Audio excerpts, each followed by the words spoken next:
से चोरों की तरह उस मूर्ति को नहीं उठाते। अगर चोरों की तरह से मूर्ति हटाने का दम था, अगर इनमें दम था तो खुले में चढ़ाते कि हम बाबा साहब की मूर्ति लगा वहां से उखाड़ने जा रहे हैं, तो इनका क्या, इनका बाप भी उस मूर्ति को नहीं उखाड़ सकता था। ये जोश, ये जज्बा, ये जैसे जैसे लोगों में जागरूकता आ जा रही है, इनको लगानी पड़ेगी, इनके बाप को लगानी पड़ेगी।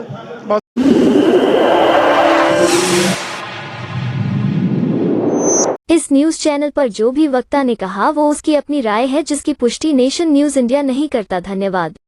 हैं सर, क्या लगता है कि मतलब इस तरीके की जो वर्तमान सरकार है ऐसे पेच फेंकती है, ऐसे पेत्र फेंकती है कि बहुजन लोगों को परेशान करने का काम करती है, और बाबा साहब की मूर्ति हटाने का इनका क्या तात्पर्य है?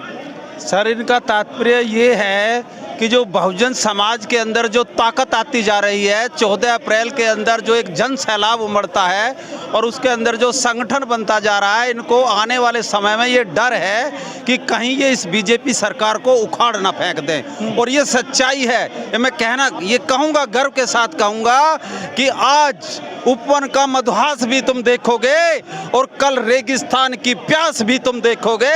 आज सीता के स्वयंवर पर इतना मत इतना मोदी, कल राम का वनवास भी तुम देखोगे। और ये बहुजन जिस दिन इकट्ठा हो जाएगा, इस सरकार को उखाड़ के फेंक देगा।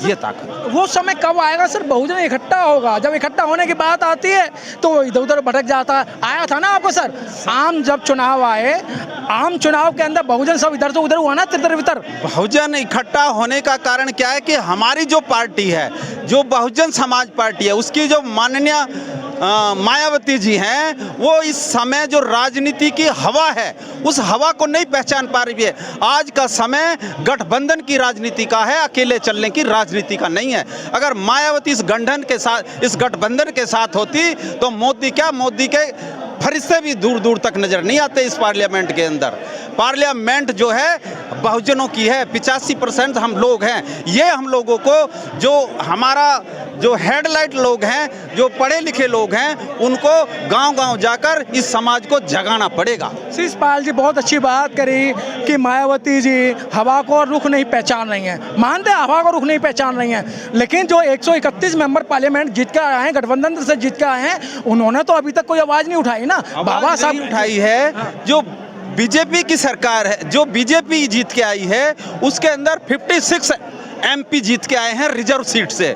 जिस दिन ये रिजर्व सीट वाले, जिस दिन ये 56 MP बाबा साहब डॉक्टर अंबेडकर, भगवान बुद्ध और संत कबीर की विचारधारा को फॉलो करने लग जाएंगे, फिर 1 मिनट की तो दूर, मैं एक दावे के साथ कहता हूं कि अगर 240 में से 56 निकाल दो तो मिनट तो दूर, सेकंड में गवर्नमेंट गिर जाएगी। बस उन्हें एक होने की जरूरत है, लेकिन उनके मुंह पे मच्छी का बंधा हुआ है, आंख पे पट्टी बांध रखी है मोदी ने। RSS और बीजेपी तो उन्हीं लोगों को टिकट देगी ना जो उनकी चापलूसी करेगी। आप जैसे लोगों को क्यों देगी? आप लोग बार बार इस बात कर, गठबंधन ने यही तो कहा, और हमने पहले भी आपसे एक आध बार क्वेश्चन किया है कि सर संविधान खतरे में है, दलित नेताओं की राजनीति खतरे में है? दलित नेताओं की राजनीति खतरे में है, संविधान तो खतरे में है ही नहीं। संविधान खतरे में तो जिस दिन आ जाएगा ये पब्लिक, ये जन सैलाब उखड़ के इस सरकार को उखाड़ के फेंक देगी। जैसे पीछे बार हुआ है, इन्होंने कहा, पिछली बार इन्होंने कहा था दलित एक्ट खत्म करने की बात जब बात हुई थी, तो एक जन सैलाब उखड़ के आ गया था और इनको मजबूरी में उसको वापस लेना पड़ा था। ये ऐसे ही नहीं है। बाबा साहब अंबेडकर की विचारधारा को ये जितने लोग हैं, ये बिल्कुल वो हैं जो बाबा साहब की विचारधारा को आगे बढ़कर ले जाने वाले लोग हैं। ये बिल्कुल वो है जो हेडलाइट है समाज की। तो शिषपाल जी क्या लगता है कि आपको आपके आंदोलन से मूर्ति वहीं लगाई जाएंगी? क्योंकि मोदी सरकार ने अभी तक जो भी फैसले लिए हैं ना, पीछे हटने का काम नहीं करा है। आप कह रहे हैं एट्रोसिटी वाले मामले में सुप्रीम कोर्ट ने किस किस तरीके की गाइडलाइन दे दी? सर, मूर्ति हटाने के लिए जन आंदोलन करना, मूर्ति लगाने के लिए जन आंदोलन करना पड़ेगा। अगर इतने दम था तो 3 जून की रात को ये उसको पीछे से चोरों की तरह उस मूर्ति को नहीं उठाते।